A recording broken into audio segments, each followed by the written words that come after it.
I love the neighbors here. Brianne Armbrust leads the Neighborhood Resource Center in Richmond's Fulton community. It's a hub for services, she says, that was born out of necessity. We're the only part of the city that doesn't have a grocery store, some place to get some type of fresh food, an ATM, a bank, a pharmacy, a post office, a public school, or a public library. And now we don't have health care in the neighborhood anymore. The center is known for helping neighbors navigate finding health care, often referring them to Capital Area Health Network right down the street. We have a lot of community members here that don't have transportation that utilize CON and would walk to that center. And we made a lot of referrals to them because they do such a good job of culturally competent care.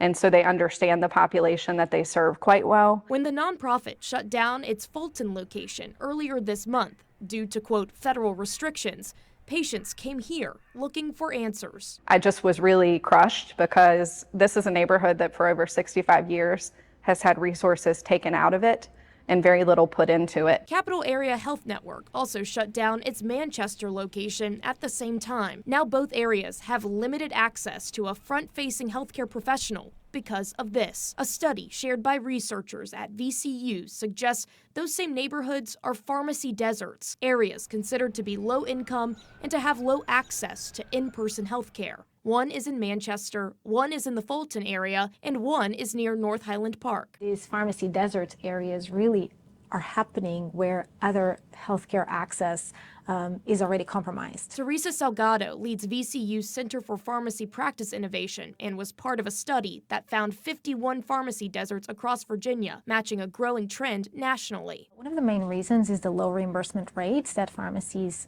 receive. So at this point, they pay more for the medications than they're able to be reimbursed. And so that really places a financial strain in these pharmacies and their viability. Salgado says the impacts can be devastating. When the pharmacy goes away, it's not just the ability to fill your prescriptions that goes away.